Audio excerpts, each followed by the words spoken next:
Hey everyone, this is Pete, and welcome back to Atari ST A to Z, a series of short playthroughs of Atari ST games, some which I grew up with and some which are new to me. Today is one of the former. Today we're taking a look at a game called Plutos. This was a 1986 release from Microvalue, developed by Derek Johnston of Tynesoft. It was heavily inspired by Tehkan's 1984 arcade game Star Force, also known as Megaforce, and that's a game that's also considered to be the spiritual precursor to Hudson Soft's Star Soldier series, so there's quite a history there. Response to Plutos itself has been somewhat mixed over the years. Some people, particularly in recent years, seem to really like it, while back on its original release, ST Action had some more sort of mixed comments to say on it. They noted that, I quote, "Amidst the huge jungle of scrolling shoot-em-ups, Plutos represents nothing exceptionally new. Author Derek Johnston has obviously taken a hard look at many of the currently available titles, gathered together their better qualities, and formed his own version."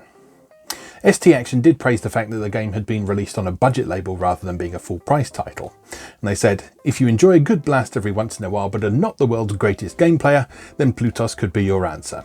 So, well, I don't think I'm the world's greatest game player, so it should be ideal for me.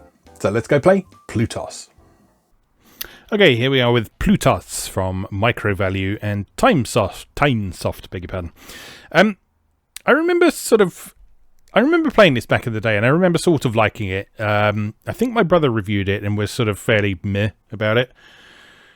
Because, I don't know, although ST Action's review said that there were a lot of shoot-em-ups on Atari ST at the time, the quality of them varied quite a bit. There were quite a few that really weren't worth playing.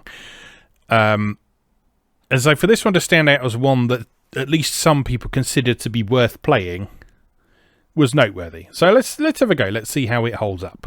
Press 1 for one player game, and off we go.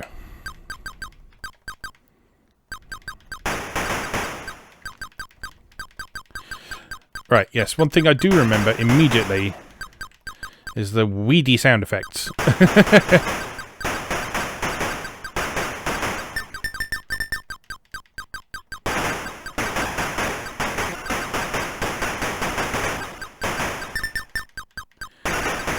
Very much some basic built-in Atari ST sound effects being used here.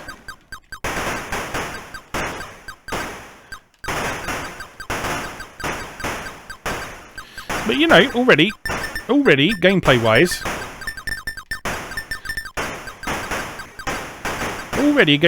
this is pretty solid. Got a little bit of slowdown when there's lots of things going on screen at once. But the graphics are nice, the controls are responsive.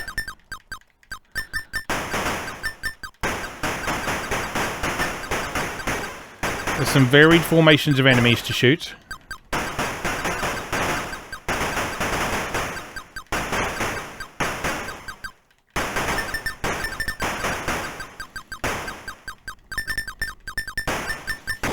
The eyes must not see.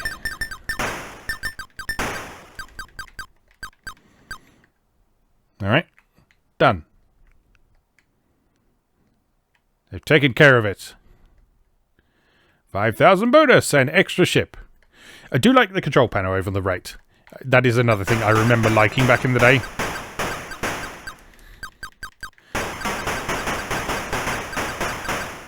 As an excitable child when a lot of these games first came out, I was, of course, into spaceships and sci-fi and that sort of thing.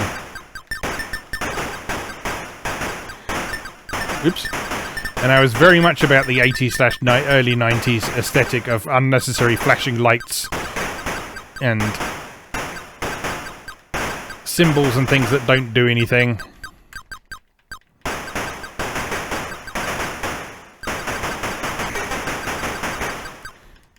One thing you hopefully noticed a moment ago is when we lost a life, you don't have to stop and go back to a checkpoint or anything. You have a brief period of invincibility, which rather than being represented by rapid flickering, as it was in a lot of other games of the period, instead your ship is represented as just a red outline. Which I always remember thinking was quite a nice, interesting touch. It was a little bit different from other stuff around at the time. Reminds me a bit of Time Bandit. Because in Time Bandit you could play in two-player mode. And in two-player mode, when one player ran out of lives but the other one still had some, the second player could continue playing as a shadow. So they could continue wandering around and shooting things and all that kind of thing. But they were mostly invincible. And the way they were presented as a shadow was as a red... It was slightly pulsing outline in that one. Same as the shadows in the Pac-Man level, which, is, interestingly enough, was called Shadowland.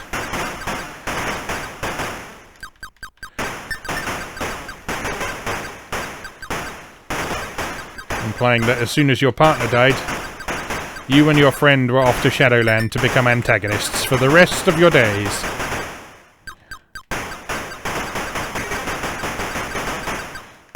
You know what? This is pretty good. Oops.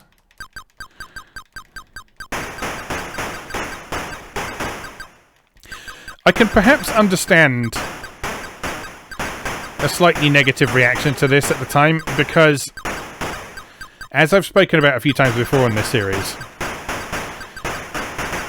once the Atari ST hit the scene and we started getting some more ambitious, complex games that were taking greater advantage of the system's additional memory and processing power, there started to be a certain amount of... There started to be a certain amount of snobbiness towards traditional classic arcade game formulae.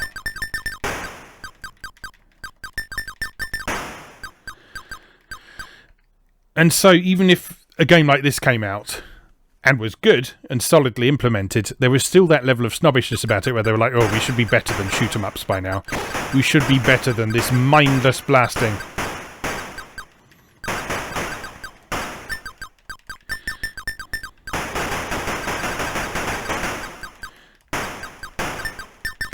What I find interesting about that attitude is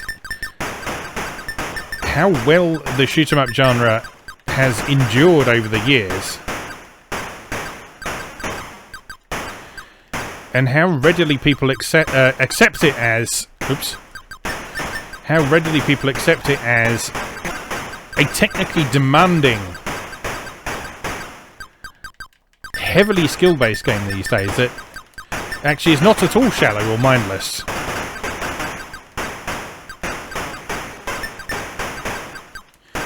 In fact, good shoot 'em ups,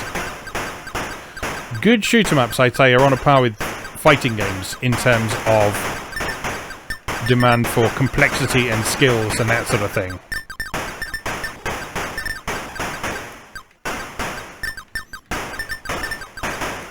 Whoops.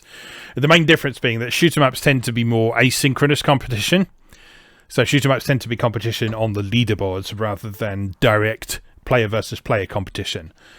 So it's a different kind of demonstrating skill and that sort of thing, but it's no less an example of demonstrating skill than a fighting game is. All right, let's play that again because I enjoyed that.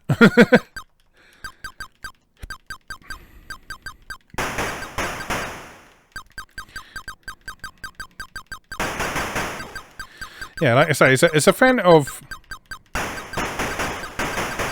shoot 'em ups on Mega Drive, PC Engine, that sort of thing, the only area where this is really lacking is sound.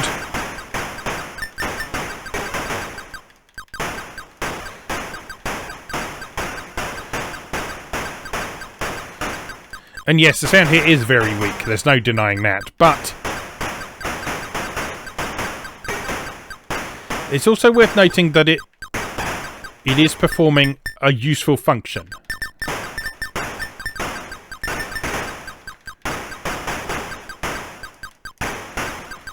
It is giving you helpful feedback. Because they could have taken the approach where they just put music in to the exclusion of sound effects, which was quite a common approach on the Atari ST, because with only 3 sound channels there was only so much you could do at once.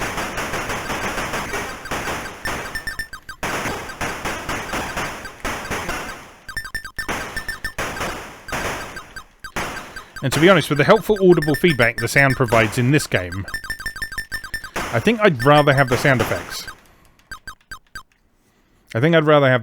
Just because things like that little pinging noise indicating that you're shooting something that is either invulnerable or which requires multiple shots to destroy.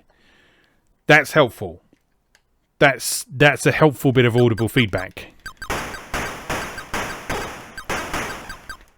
That gives you some information that you can use without having to look at a particular point on the screen. Information that you can digest while you're concentrating on doing something else.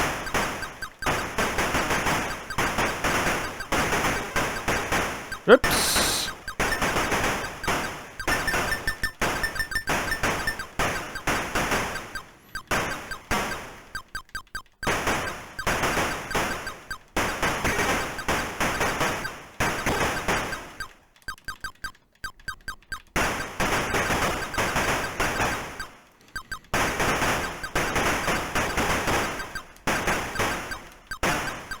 Yeah, this game could have perhaps benefited from a slightly more interesting scoring system as well. Like, for example, bonus points if you shot every enemy in a wave. That's quite a common approach in games like this.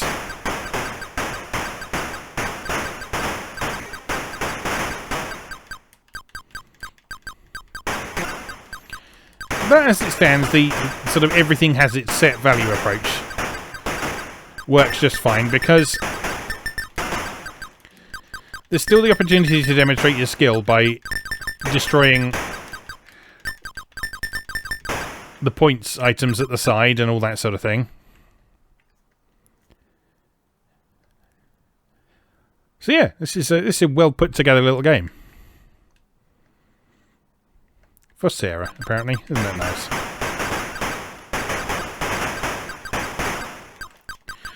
I hope Sarah appreciated it.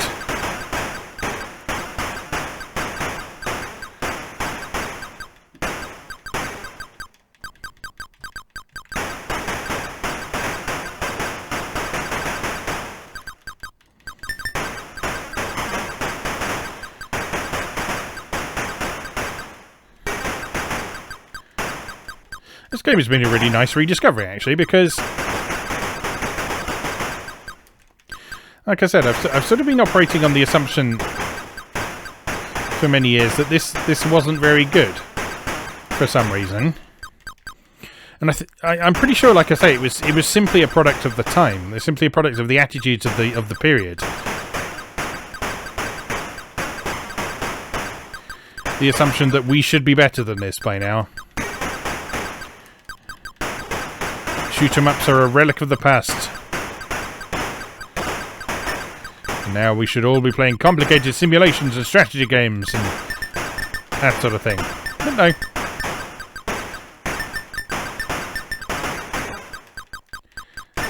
Oh god. There's always been a place for the humble shoot-em-up, and it doesn't make you dumb, it doesn't make you any less of a gamer or anything like that.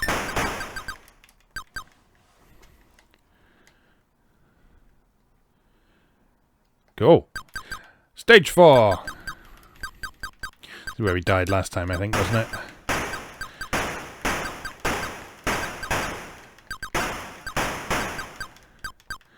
Right. Let's pay attention to bullets. Let's see. Bullets start to come a little bit more thick and fast from this point on. Oops.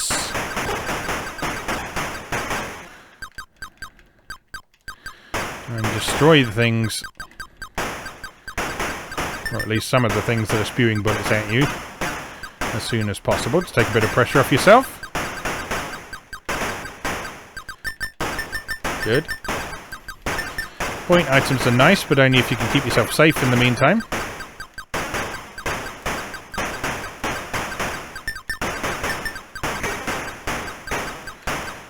Scenery actually getting in the way of shooting down the formation there. Uh-oh. 2 lives left.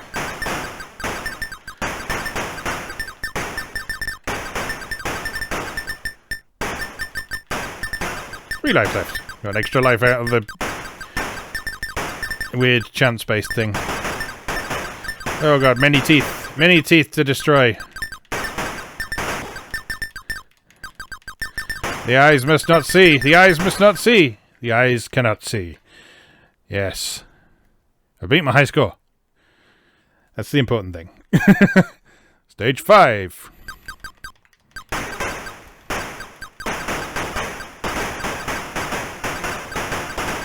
There goes that extra life. Didn't actually see what hit me there. Probably a bullet. Oops.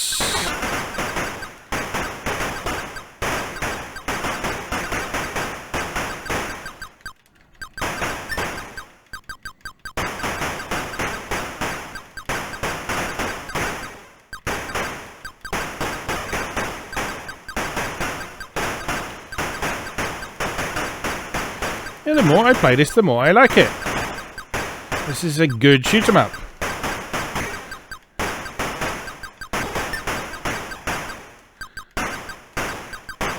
As I say, not quite as smooth and slick as the console games of the period, but definitely a decent offering, bearing in mind the limitations of the Atari ST. There's varied enemies, interesting level designs,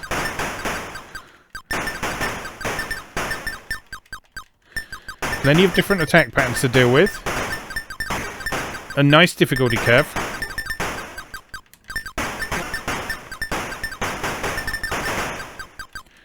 Yeah, a lot to like here.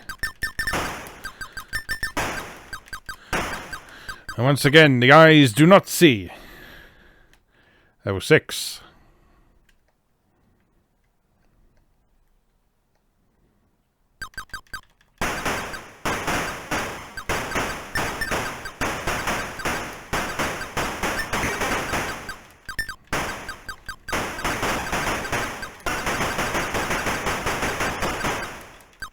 I seem to occasionally shoot empty spaces that make that pinging noise. I wonder if there's like hidden items there or something.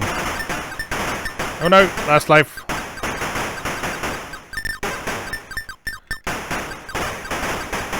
Oh, it's all over. It's all over. It's all over. Right. Well then. I feel an apologies in order to Plutos for the assumptions I've made about it for so many years, because I really enjoyed that. I really enjoyed that. Good job. Yeah, so if you're looking for a decent shoot 'em up for your Atari ST, I present to you Plutos by Derek Johnston for Sarah. And as I say, Derek, I hope Sarah appreciated it.